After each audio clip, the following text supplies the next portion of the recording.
प्यारे विद्यार्थियों को मेरा नमस्कार। आज हम प्रश्नावली 3.6 का अध्ययन करेंगे। प्रश्नावली को पढ़ने से पहले मेरे जो YouTube चैनल है उसको आप लाइक करें, सब्सक्राइबर करें, जिससे कि मेरे वीडियो आपके पास निरंतर पहुंचते रहे। आज हम प्रश्नावली 3.6 का अध्ययन करेंगे। प्रश्नावली 3.6 में हमें क्या करना है उसके बारे में मैंने यहाँ पर आपको बोर्ड पे लिखा हुआ है कि बीजीय व्यंजकों के लस्य और मस्य आपको ज्ञात करने हैं। बीजीय व्यंजकों के लस्य और मस्य ज्ञात करने के तरीके हम यूक्लिड विभाजन प्रमेय से भी हमने HCF निकाला है और हमने अभाज्य गुणनखंड विधि से भी हमने LCM और HCF निकाला है। वही विधियां यहाँ पर प्रयोग में लेनी है, कोई नए सवाल नहीं है, वही पुराने सवाल है। वही आपके पास प्रथम पद और द्वितीय पद है। आपको मैंने सूत्र बताया था LCM into HCF is equal to PX into QX, यानी LCM गुणा HCF बराबर पहला पद इंटू दूसरा पद। ये फॉर्मूला वो जो हमने प्रश्नावली 2 में काम में लिया था वही सूत्र यहाँ पर काम में आएगा। मैंने आपको बताया था मस्य निकालने के लिए हम जो दोनों या तीनों जो भी हमको संख्या दे उसके जो उभयनिष्ठ नंबर होते हैं उस उभयनिष्ठ नंबर में जिसकी घात सबसे कम होती है उसको लेते हैं और बाकी संख्या को हम छोड़ देते हैं। इसी तरह LCM ज्ञात करने के लिए हम उच्च घातों को लेते हैं और जो भी बच रहा है उसको उसके साथ ऐड करके लिखते हैं। ऐसे लस्य और मस्य निकालते हैं। आज हम इस प्रश्नावली के अंदर कोई नया करने वाले नहीं है। जो हमने प्रश्नावली पहले पढ़ी है प्रश्नावली 2 के अंदर, वो प्रश्नावली 2 में लस्य और मस्य का ही पूरा पाठ था, वो उसी को यहाँ पर दोहरा रहे हैं। वैसे इस प्रश्नावली को वहाँ होना चाहिए लेकिन यहाँ दे दिया तो हम यहाँ इसको समझते हैं। हमें उस प्रश्नावली का भी यहाँ पर रिकॉल होगा। प्रश्नावली का हमने पहला सवाल लिया 24x² YZ और 27x की घात 4 y की घात 2 z की घात 2 का आपको LCM ज्ञात करना है। चाहे वो LCM पूछे चाहे HCF पूछे, आपको तो पैटर्न आना चाहिए। इसने यहाँ पर आपका जो प्रश्न है उसमें लघुत्तम के बारे में पूछा है तो यहाँ पर हल करेंगे। कोई नई विधि नहीं है, वही पुरानी विधि है। अपनी पुरानी विधि में क्या करते थे हम, 24x² YZ का क्या करते थे हम यहाँ पर इसका 24 का भाज्य गुणनखंड करके हम घातों के रूप में व्यक्त करेंगे। तो मैंने लिखा 24x⁻2 YZ बराबर। अब इसको अलग से करके देख लें आप। जैसे आप अलग से करके देख लोगे इस तरीके से तो गलती होने के चांसेस नहीं होंगे। 2 का भाग 24 में लगाया 12, फिर 2 का 12 में लगाया 6, फिर 2 का 6 में लगाया 3, फिर 3 एकम 3। 2 कितनी बार आ रहे हैं? 3 बार। मैंने यहाँ पर लिखा 2 की घात 3 इंटू फिर कितना 3, कोई घात नहीं है, आप चाहो तो 1 भी लिख सकते हो यहाँ पर। y कितनी बार, x कितनी बार है? 2 बार। ये x की पावर 2, y 1 बार है और ये z है। इस तरीके से आपने अभाज्य गुणनखंड करके इस संख्या को यहाँ पर रखा, इसको हमने 1 नंबर दे दिया। अब दूसरा देखिए हम 27 x की घात 4 y की घात 2 z की घात 2 है। इसको भी इसी तरह करते हैं। 27 को क्या लिख सकते हैं? 27 को लिख सकते हैं हम ऐसे, आप अभाज्य गुणनखंड करके देख लें 3, क्योंकि 2 का जाएगा नहीं क्योंकि 7 है, विषम अंक है इसलिए। ये 9 3 27, फिर 3 3 3 9, 3 एकम 3। 3 कितनी बार आ गया? 3 बार। मैंने लिखा इसको 3 की घात 3 इंटू, अब x की घात 4 है, यहाँ लिखा x की घात 4, y की घात 2 है, y की घात 2, z की घात 2 है, z की घात 2, समीकरण नंबर 2। अब हम यहाँ पर LCM पूछा है, LCM निकालते हैं। यहाँ लिखेंगे LCM बराबर, मैंने कहा था जब भी आप LCM निकालोगे तो बड़ी घात वाले नंबर हमको लेने होते हैं। यहाँ पर देखो 3 की घात 3 है, 3 की घात 1 है, बड़ी घात वाला नंबर हमने 3 की घात 3 ले लिया। 2 की घात 3 ऊपर है नीचे नहीं है, फिर भी ये LCM है। LCM में आपको कॉमन नहीं देखना, LCM में जो कॉमन है उसकी तो बड़ी घात मैंने ले ली 3 की घात 3। अब ये 2 की घात 3 ऊपर है नीचे नहीं है, लेकिन अपन को LCM में तो लेना पड़ता है। फिर आगे देखो x की घात 2 x की घात 4, तो ये x की घात 4 आ गया। फिर y की घात 2 y की घात 1, ये y की घात आपके पास आ गया y की घात 2। फिर ये z की घात 1 z की घात 2 आपके पास आ गया z की घात 2। अब इसको हल कर लेते हैं थोड़ा सा। ये 3 को 3 से गुणा करेंगे, 3 3 9 और 9 3 27 इंटू 2 की पावर 3, 2 इंटू 2 इंटू 2, 2 दूना 4 दूना 8 इंटू x की घात 4 y की घात 2 z की घात 2।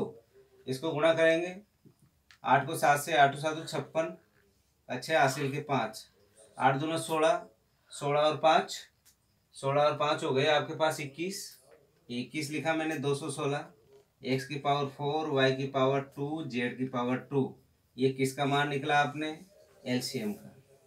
क्योंकि मैंने इसमें एलसीएम का कैसे निकालते हैं सारी की सारी बात मैंने प्रश्नावली 2 के मेरे वीडियोस के अंदर लिखी हुई है, तो मैंने समय यूं ही बर्बाद ना हो इसलिए मैंने आपको ये पूरा का पूरा बिना समझाए मैंने आपको बताया है, क्योंकि मैं उम्मीद करता हूँ कि प्रश्नावली 2 को आपने अच्छे से पढ़ा है। अगला क्वेश्चन लेते हैं। इसका अगला क्वेश्चन लेते हैं, क्वेश्चन नंबर 2। क्वेश्चन नंबर 2 में दे रखा है x की घात 2 माइनस 3x प्लस 2 और x की पावर 4 प्लस x की पावर 3 माइनस 6x स्क्वायर का आपको एलसीएम ज्ञात करना है। एलसीएम ज्ञात करने के लिए आपके पास बहुत सीधा तरीका है, और सीधा तरीका क्या है? इन दोनों संख्याओं के क्या करने हैं? अपन को गुणनखंड करने हैं। दोनों समीकरण दे वो बहुपद दे रखे हैं, दोनों बहुपदों के गुणनखंड करने हैं। लो भाई पहला बहुपद लेता हूं मैं, x की पावर 2 माइनस 3x प्लस 2। ये अब इसका क्या करना है? अपन को इसका गुणनखंड करना है। गुणनखंड करने का तरीका हमको पता है क्या है, मैंने बताया था आपको। पहले कोने कोने वालों को गुणा करते हैं, कोने को गुणा किया तो आ गया 2x स्क्वायर, गुणा करने पर तो प्लस का 2x स्क्वायर, और जोड़ने पर 3x आना चाहिए। इसके टुकड़े हो गए 2 और 1, 2 एकम 2, यहाँ पर x लगा दिया, यहाँ पर भी x लगा दिया। x को x से गुणा किया तो x स्क्वायर, दोनों को जोड़े, ये माइनस का ये माइनस का, माइनस 2x और माइनस का 1x मिलकर कितना हो गया? माइनस का 3x। माइनस को माइनस से गुणा करेंगे तो प्लस 2 एकम 2, x को x से गुणा किया तो x स्क्वायर। आपने यहाँ पर इसके टुकड़े कर लिए -3x के, वो कौन कौन से हुए? माइनस का 2x, माइनस का 1x प्लस 2, ये आपने यहाँ पर इसके टुकड़े कर लिए। इसको मैं यहाँ लिख देता हूँ थोड़ा सा, x square minus 2x minus का 1x प्लस 2। अब आगे देखिए, इन दोनों में से कॉमन ढूंढे, ये कॉमन ढूंढा मैंने, यहाँ पर आ गया x कॉमन आ गया आपके पास, बचा क्या? x, इधर x बाहर निकल गया, क्या बचा आपके पास? 2 बचा। फिर इसमें से आ गया माइनस का 1, क्योंकि कॉमन कुछ नजर नहीं आ रहा तो 1 लेते हैं हम। ये माइनस का तो बाहर निकल गया, अंदर क्या बचा? प्लस का x। ये प्लस और माइनस से जब गुणा होगा तो ये माइनस होगा 2। अब इन दोनों में से कॉमन ढूंढेंगे हम, दोनों में से कॉमन आ रहा है x माइनस 2, बचा क्या? x minus 1। आपने इसको समीकरण 1 देके छोड़ दिया। किसका मान है ये मान है x square minus 3x plus 2। अब लेते हैं हम दूसरी वाली कंडीशन। दूसरी वाली कंडीशन में दे रखा है x की पावर 4 प्लस x की पावर 3 माइनस 6x की पावर 2। इसको हमको हल करना है। इसको हल करने के लिए आप कॉमन ले सकते हैं। क्या कॉमन आ रहा है यहाँ पर? आप कहेंगे सर यहाँ पर x की घात 4, x की घात 3, x की घात 2, इस x की घात 2 को कॉमन ले लो। x की घात 2 कॉमन आया तो क्या बचा आपके पास? x की घात 4 में से x की घात 2 बाहर निकल गया तो x की घात 2, फिर x की घात 3 में 2 निकल गए बाहर तो क्या बचा? x बचा। फिर x की घात 2 तो पूरा पूरा बाहर, क्या बचा? 6 बच गया। आगे लेते हैं। अब इसका हमको गुणनखंड करना है। एक्स स्क्वायर आगे चलता जाएगा, एक्स स्क्वायर। अब इसका गुणनखंड करते हैं हम। गुणनखंड करेंगे तो देखो गुणा करने पर तो आना चाहिए, क्या आना चाहिए? गुणा करने पर तो माइनस का 6 एक्स की घात 2, इस क्या करने पर आना चाहिए? गुणा। और जोड़ने पर क्या आना चाहिए आपके पास? प्लस का एक्स। तो बताइए ऐसा पहाड़ा क्या होगा? 3 दूना 6, 3 को 2 से गुणा करेंगे तो 6। अब क्या चाहिए? प्लस का 1। तो ये तो हो गया प्लस का, एक किसका हो गया? माइनस का। 3 में से 2 गए तो कितने बचे? 1 बचा प्लस का। यहाँ पर भी x लिया है, यहाँ पर भी क्या ले लिया? x। अब देखो 3x को माइनस के 2x से गुणा करेंगे, प्लस को माइनस से गुणा किया तो माइनस, 3 दूना 6, x को x से गुणा किया तो x स्क्वायर। और घटाएंगे 3x में से 2x गए तो 1x बचा। कुल मिला के बात ये आपके पास ये इसके टुकड़े हो गए किसके? x का। ये आ गया x square plus 3x minus का 2x माइनस 6 बराबर, हम आगे करेंगे। अब आगे इसमें देखिए मैंने क्या किया, इसे x की जगह ही ये लिखे 3x माइनस 2x, क्योंकि 3x में से 2x गया तो 1x ही तो बचेगा। अब इन दोनों में से क्या ले लेते हैं? इन दोनों में से आप ले लो, कॉमन ले लो। इसमें से कॉमन लेंगे आप, इसमें थोड़ा मैं कोष्टक बदल देता हूँ। कॉमन लिया मैंने, x कॉमन आया, x प्लस 3, इन दोनों में से कॉमन लिया। अब इसमें से कॉमन लेते हैं। कॉमन आ रहा है देखो माइनस का 2x और माइनस का 6, यहाँ पर आपने माइनस का 2 कॉमन ले लिया, क्या बचा? x बचा। ये माइनस बाहर निकल गया, क्या हो गया प्लस का 2 बार है, ये 3 आ गया, ये कोष्टक बंद, ये आ गया एक्स स्क्वायर। अब इन दोनों में से अपन को कॉमन ढूंढना है, दोनों में से कॉमन ढूंढेंगे तो क्या आएगा एक्स प्लस 3, ये आ गया एक्स प्लस 3, क्या बचा एक्स माइनस 2, ये एक्स माइनस 2। ये किसका मान निकाला आपने, एक्स की पावर 4 प्लस एक्स की पावर 3 माइनस 6 एक्स की पावर 2, इसका मान निकला। इसको मैंने दे दिया क्वेश्चन नंबर 2। मैंने इसको समीकरण 1 और समीकरण 2 के रूप में यहाँ पर लिखा। अब आगे हमको क्या करना है, आगे हमको करना है एलसीएम निकालना है। एलसीएम निकालने के लिए मैंने आपको बता रखा है, जो कॉमन है उसको तो एक बार लिखते हैं और बाकी संख्या एज इट इज लिखी जाती है। यहाँ पर देखो एक्स माइनस 2 है, यहाँ पर भी एक्स माइनस 2 है, ये आ गया एक्स माइनस 2। अब यहाँ पर एक्स माइनस 1 है, नीचे एक्स माइनस 1 नहीं है, ये एक्स माइनस 1 लिखा। फिर ऊपर दोनों तो हो गए, फिर बचा क्या है यहाँ पर एक्स प्लस 3, और क्या बच रहा है अभी एक्स स्क्वायर। यही इसका क्या आ गया आंसर, आपने निकाल लिया। एलसीएम का जब एलसीएम निकालेंगे तो इस तरीके से आपको हल करना है। भाई गुणनखंड के रूप में दे तो आप गुणनखंड के रूप में उसके छोटे टुकड़े करके और कॉमन निकाल के और आप एलसीएम इजी गोइंग वहां पर निकाल पाओगे। अगले प्रश्न की ओर चलते हैं। हम प्रश्न नंबर 1 के बाकी सवाल इस तरीके से कर सकते हैं। फिर भी नहीं आए तो आप मेरे कमेंट बॉक्स पे लिखे, मैं अगले वीडियो में आपको वो प्रश्नों को लूंगा और आपको समझाऊंगा। अब क्वेश्चन नंबर दूसरा दे रखा है, क्वेश्चन नंबर दूसरे में आपको मात्रा ज्ञात करना है, या 3 बीजीय व्यंजक दे रखे हैं आपको। पहला बीजीय व्यंजक है a की पावर 3 b की पावर 4। अब इसमें देख लें आप कि इसमें a की पावर 3 है, ये a की पावर 1 है या a की पावर 2 है, यहाँ पर b की पावर 4 है, यहाँ पर b की पावर 5 है, यहाँ पर b की पावर 8 है। तो इसको ध्यान रखते हुए इसको भी उसी तरीके से हम हल करते हैं, छोटे रूप में लिख देते हैं। यहाँ आ गया a की पावर 3 इंटू बी की पावर 4, एक नंबर लिख दिया मैंने। दूसरा दे रखा है a b की पावर 5, इसको मैंने लिखा a b की पावर 5, ये 2 नंबर लिख दिया मैंने इसको। नंबर 3 पे a की पावर 2 b की पावर 8, इसको मैंने लिखा a की पावर 2 इंटू बी की पावर 8, ये 3 नंबर लिख दिए। अब आपको एचसीएफ निकालना है। एचसीएफ मैंने आपको बता रखा है पहले ही। एचसीएफ में क्या करते हैं, एलसीएम में तो उच्चतम घात लेते हैं, और एलसीएम के अंदर जो ये समीकरण है, समीकरण 1, 2 और 3 जो हमने समीकरण दिए हैं, इन तीनों समीकरण में जो अभाज्य गुणनखंडों की उभयनिष्ठ न्यूनतम घातों का गुणनफल हमको यहाँ पर लेना है। अब न्यूनतम घात ढूंढो एक एक नंबर की, ये ए है, यहाँ पर भी ए है, यहाँ पर भी ए है। अब इन ए में न्यूनतम घात किसकी है, ये देखो घात 2 है, या कोई भी घात नहीं है तो एक मान लेते हैं हम, ये 1 घात है, ये 3 घात है, तो आप क्या लिखोगे ए की घात 1, या ए लिख दो। बी में देखो न्यूनतम घात, ये बी की घात 4 है, बी की घात 5 है, बी की घात 8 है, इसमें न्यूनतम घात कौन सी है, बी की घात 4। यही आपका क्या निकल के आ गया, एचसीएफ निकल के आ गया। कुल मिला के बात यह है, एलसीएम में तो आपको उच्चतम घातों पर बात करनी है, और एचसीएफ के अंदर आपको जो छोटी घात है, जो निम्नतम घात है, उस पर आपको बात करनी है।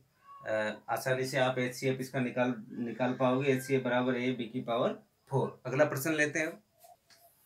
अगला प्रश्न इसका सेकंड वाला, यहाँ पर 3 आपको बहुपद दे रखे हैं, इनका हमको क्या करना है, गुणनखंड करना है। गुणनखंड करने के बाद में जो इनकी जो न्यूनतम घात वाले नंबर को आपको लिखना है, वो इसका एचसीएफ होगा। देखिए अब मैं इसका गुणनखंड कर रहा हूँ। 12 को एक्स स्क्वायर से गुणा किया तो क्या आएगा 12x², क्या करने पर, गुणा करने पर, और जोड़ने पर कितना आना चाहिए, -7x। अब बताइए कितना हो गया, 4 थी, 4 को 3 से गुणा करेंगे तो कितना आया 12, लेकिन ये किस में आना चाहिए, जोड़ेंगे तो माइनस में, तो ये -4 -3, -4 को -3 से मल्टीप्लाई किया तो कितना हो गया +12। क्या कम पड़ रहा है x², तो ये x और यहाँ पर भी x, आपके पास टुकड़े हो गए 4x, किसके, माइनस के, और -3x किसकी जगह, -7x की जगह। यहाँ पर मैंने लिखा x² -4x -3x +12। आपने लिखने के बाद में अब आगे बढ़ते हैं हम। इन दोनों में कॉमन छांटिए। इसमें कॉमन आ रहा है, क्या आ रहा है, एक्स कॉमन आ रहा है, क्या बचा एक्स माइनस 4। यहाँ पर क्या कॉमन आ रहा है, 3 कॉमन आ रहा है, 3 बाहर निकल ही गया, माइनस का क्या बचा प्लस का एक्स।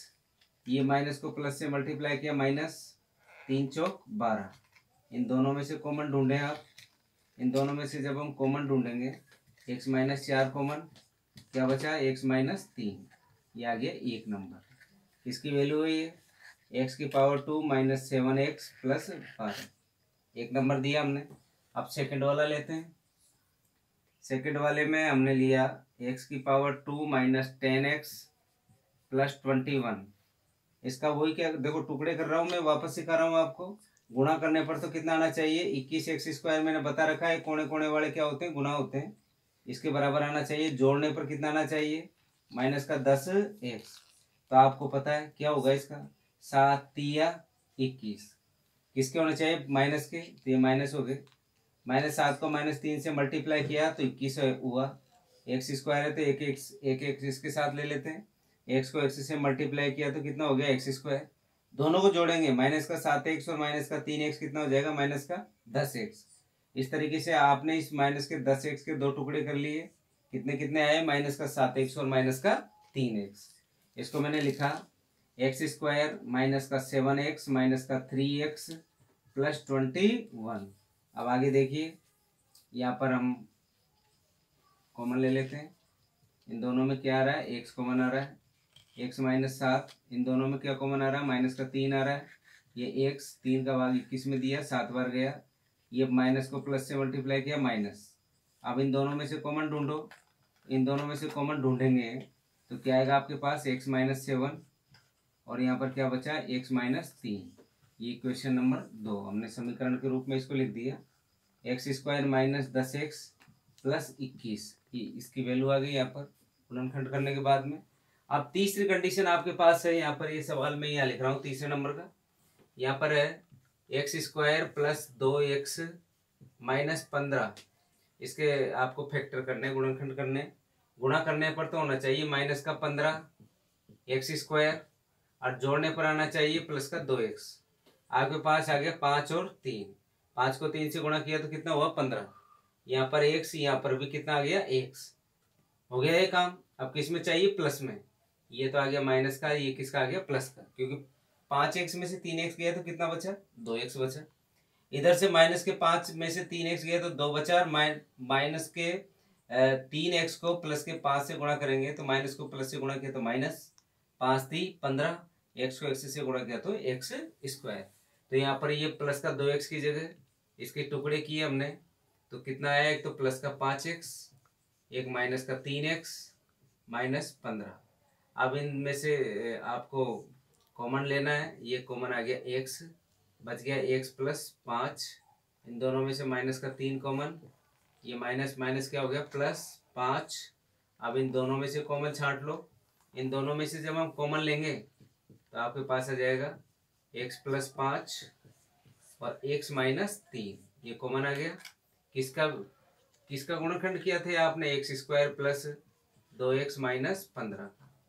ये आपने यहाँ पर गुणनखंड किया था, इसको दे दिया, 3 नंबर दे दिया। अब आपको क्या निकालना है, अब आपको निकालना है मस, यानी HCF निकालना है। अब मस निकालने के लिए इन तीनों जो आपको इक्वेशन आपने दी है, इन तीनों इक्वेशनों में वो कॉमन नंबर आपको निकालना है, कम घात वाला। अब आप ध्यान दें, इधर कॉमन नंबर कौन आ रहा है, x minus 3, x minus 3, x minus 3। तो इसकी जगह तो मैंने लिख दिया x माइनस 3।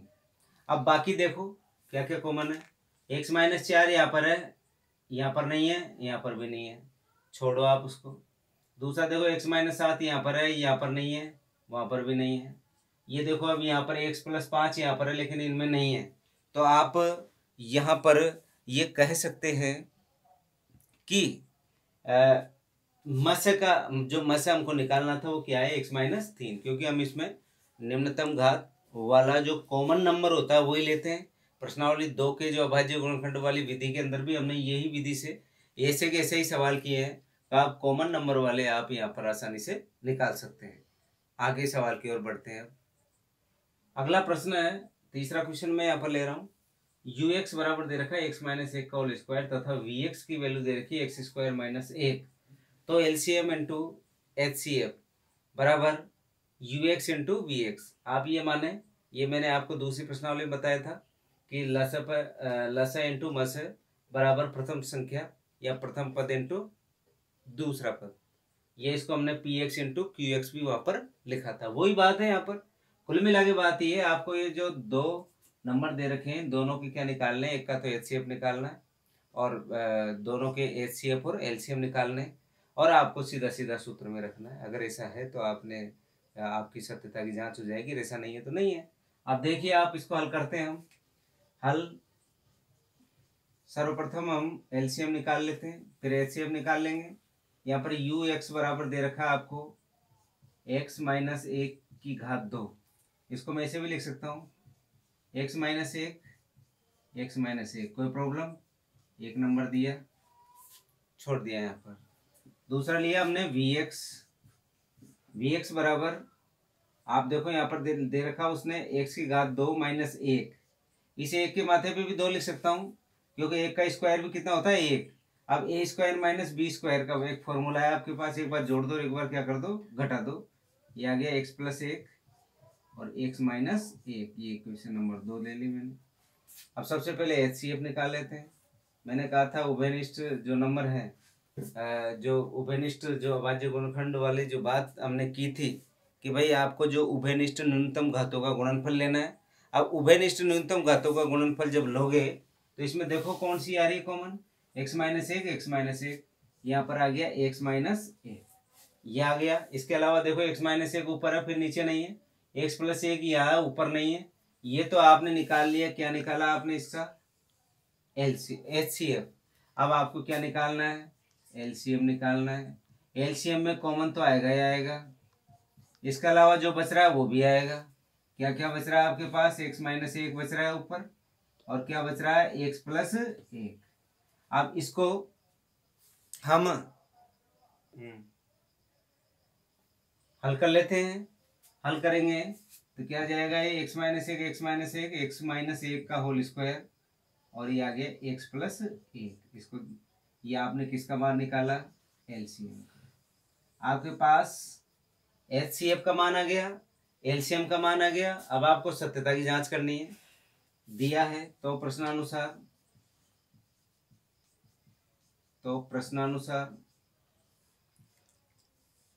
आपको सत्यता की जांच करनी है।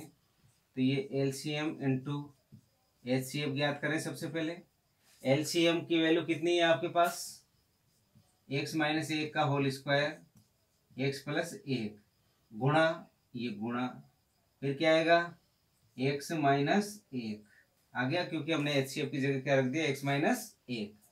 यहाँ पर आ गया एक्स माइनस एक का होल स्क्वायर, ये प्लस में है माइनस में, तो इसको क्या लिखेंगे, एक्स स्क्वायर माइनस एक। ये आपने लसप और मसप का मान यहाँ पर आपने निकाल लिया, और लसप और मसप का जब मान निकालते हैं तो आपके पास जो मान प्राप्त होता है वो ये होता है। अब आपको क्या करना है, U X into V X का मान निकालना है। अब मैंने लिखा है U X into V X. U X का मान कितना दे रखा है आपके पास, एक्स माइनस एक का whole square into V X का मान कितना दे रखा है आपको, एक्स स्क्वायर माइनस एक। इन दोनों को मल्टीप्लाई किया तो ऐसे कैसे लिख देते हैं हम इसको। ऐसे कैसे लिखने के बाद में अब देखो आप, ये वाली कंडीशन और ये वाली कंडीशन दोनों बराबर आई कि नहीं आई। आप कहेंगे सर बिल्कुल बराबर आई है। तो आप कहेंगे कि एलसीएम इंटू एचसीएफ बराबर U X into V X. आपने इसकी सत्यता की क्या कर ली, जांच कर ली। अतः जो ये दिया हुआ है ये क्या है, सत्य है। अगर बराबर नहीं होता तो असत्य है। तो ये 99 में क्या 100% ये बात जो पूछेगा वो सत्य वाली ही पूछेगा, असत्य वाली बात नहीं पूछेगा। तो ये कोई नई पाठ नहीं है। मैंने आपको LCM into HCF is equal to P X into Q X लिखाया था। मैंने प्रश्नावली 2 के अंदर मैंने यहाँ पर बात की थी अभाज्य गुणनखंड वाली विधि से एचसीएफ निकालने पर। वहाँ पर हमने एलसीएम पर भी बात की थी, वही बात यहाँ पर रिपीट हो रही है। अगले प्रश्न की ओर चलते हैं। अब इसका अगला प्रश्न लेते हैं। अगले प्रश्न में दे रखा दो व्यंजकों का गुणनफल। दो व्यंजक कौन कौन से मैंने आपको बता रखा है वहां पर, एक तो पी एक्स होता है, एक क्या होता है क्यू एक्स। इन दोनों का क्या दे रखा है उसने गुणनफल। P X into Q x का गुणनफल दे रखा है x-7 और x² प्लस 8x प्लस 12, ये गुणनफल दे रखा है। यदि इन व्यंजकों का महत्तम वर्तक HCF उसने दे रखा है x+6 है, तो इसका लघुत्तम समापवर्ती एलसीएम ज्ञात करो। कुल मिला के बात ये वही फॉर्मूले वाली बात आ गई आपके पास। LCM into HCF is equal to P X into Q X. P X और क्यू एक्स क्या है, पी एक्स को हम पहली संख्या मानते हैं और क्यू एक्स को हम दूसरी संख्या मानते हैं, और दोनों संख्याओं का गुणनफल आपको रेडीमेड यहाँ पर दे रखा है। दिया हुआ दो व्यंजकों का गुणनफल ये दे रखा है x-7 x² plus 8x plus 12। अब इनको हल कर लेते हैं हम। x-7 इसके फैक्टर करेंगे, टुकड़े करेंगे, तो गुणा करने पर तो कितना आना चाहिए, 12x² आना चाहिए। देखो आप कोने कोने पे इन दोनों को गुणा करेंगे तो ये 12x² गुणा करने पर तो ये आना चाहिए, जोड़ने पर कितना आना चाहिए, प्लस का 8x होना चाहिए। इसके टुकड़े बहुत सारे होते हैं, 4x3 भी होते हैं, 6x2 भी होता है, और 12 एक कम 12 भी होता है। देखो 4 को 3 से गुणा किया तो 12 हो रहा है, 4 और 3 कितने हो गए 7, लेकिन यहाँ कितने हैं 8, तो ये टुकड़ा फेल हो गया। दूसरा देखिए आप, 6 दूने 12, 12 हो रहे, 6 और 2 8, इसका मतलब है 6 और 2 वाला सक्सेस है हमारा। 6x और 2x मैंने यहाँ पर लिखा 6x और 2x। x-7 तो चलता जाएगा आगे तक, ये x² प्लस 6x है, ये है 2x प्लस 12। इन दोनों में से कॉमन आ रहा है x बार ले लिया मैंने, x² में से एक x बार निकल गया तो एक x बचा, ये x बाहर निकल गया तो 6 बचा, प्लस इन दोनों में 2 कॉमन आ रहा है, ये x ऐसे कैसे रह गया अंदर, 2 का भाग 12 में लगाएंगे तो कितने बार गया 6 बार। अब इन दोनों में से कॉमन ढूंढ रहे हैं, इन दोनों में से कॉमन क्या आ रहा है, x+6, मैंने x+6 कॉमन ले लिया। x-7 तो चलता ही जा रहा है, इसको तो हमको छेड़छाड़ करनी नहीं इसके साथ। इसके बाद में x+2, ये x+2 आ गया, इसको समीकरण 1 रखकर हमने छोड़ दिया। आगे सवाल में दे रखा है HCF की वैल्यू आपको दे रखी है, HCF की वैल्यू आपके पास है x+6, आपको LCM की वैल्यू ज्ञात करनी है। आप जानते हैं V0 हम जानते हैं कि LCM into HCF is equal to पहली संख्या गुणा दूसरी संख्या। मैंने पहली संख्या को px लिख लिया, दूसरी संख्या को qx लिख लिया, और पहली संख्या और दूसरी संख्या का गुणा आपने निकाल लिया, ये रहा px into qx is equal to x-7 x+6 और x+2। अब देखिए आपने सूत्र में रखा, इन दोनों की गुणनफल लस है इंटू मस है, लस है का पता नहीं तो एलसीएम रहने दिया, मस है आपको पता है x+6, मैंने यहाँ पर x+6 लिख दिया, बराबर px इंटू क्यू एक्स का मान आपने निकाल ही रखा है, यहाँ पर x-7 x+6 और x+2। अब ये x+6 कहाँ चले गया, बटे में चले गया, बटे में जाता है ये x+6 से x+6 कट गया, क्या बचा x-7 और x+2, ये x-7 और x+2, इसको मल्टीप्लाई किया मैंने, x को x से गुणा किया तो ये कितना आ गया x² आया, फिर x को मैंने 2 से गुणा किया तो ये आ गया 2x आ गया, फिर माइनस के 7 को प्लस का x से गुणा किया तो माइनस का 7x आ गया, फिर माइनस के 7 को प्लस के 2 से किया तो 7 दूना 14, माइनस का 14 आ गया। अब देखो x² माइनस के 7x में से प्लस का 2x गया तो कितना बचा, माइनस का 5x बचा, और क्या बच रहा है आपके पास 14। ये किसकी वैल्यू निकालते आ रहे हो आप, एलसीएम की वैल्यू निकालते आ रहे हो। इस तरीके से हमने इस प्रश्न को किया। महत्वपूर्ण प्रश्न, तीसरा भी महत्वपूर्ण है, चौथा भी महत्वपूर्ण है, पांचवे के अंदर भी इसी फॉर्मूले पर आधारित आपको पांचवा सवाल करना है, जो कि आपका लास्ट एग्जाम्पल है, उसकी फोटोकॉपी है वो पांचवा सवाल। मैंने आपको इस प्रश्नावली को बहुत अच्छे से समझाया है।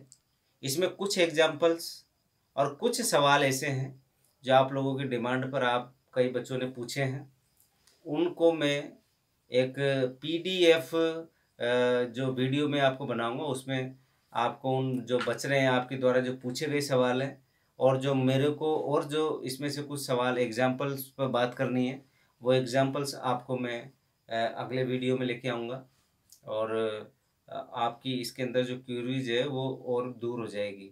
मैंने कोशिश की है कि इस पाठ को मैं बहुत अच्छे से समझाऊं। उसका कारण सीधा सीधा ये है कि इस प्रश्नावली के अंदर आपके गुणनखंड की बात हो रही है और गुणनखंड का प्रयोग हमारी गणित में, चाहे वो अंक गणित है, चाहे बीज गणित है, चाहे रेखा गणित है, चाहे सांख्यिकी है, चाहे ट्रिग्नोमेट्री है, त्रिकोणमिति है, सब में गुणनखंड का उपयोग होता है। इसलिए मैंने इस प्रश्नावली में, प्रश्नावली 3.6 तक है, लेकिन हमारा जो ये वीडियो का पार्ट है, ये 8वें नंबर का पार्ट है। मैंने आपको मैक्सिमम सवाल समझाए हैं। मेरा ये मानना है कि आपको सवाल समझ आ गए होंगे। कुछ एक बच्चों ने मुझे 2-3 सवालों के बारे में उन्होंने पूछा है। वो 2-3 सवाल मेरा जो PDF वीडियो होगा वहाँ पर आपको उन सवालों के साथ साथ हम एग्जाम्पल पर भी बात करेंगे। तो आज इस प्रश्नावली के लिए हम इतनी ही बात करेंगे। मेरा मानना है कि आप नियमित तौर पे पढ़ रहे होंगे और आप तैयारी करें।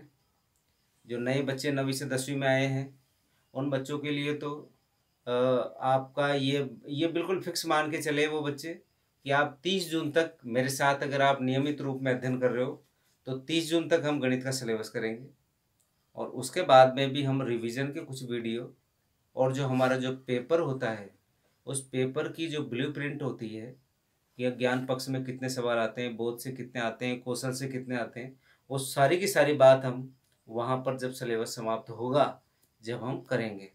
आज आपने वीडियो देखा उसके लिए बहुत बहुत धन्यवाद और आप बहुत अच्छी मेहनत करते रहें और शुभकामनाओं के साथ धन्यवाद।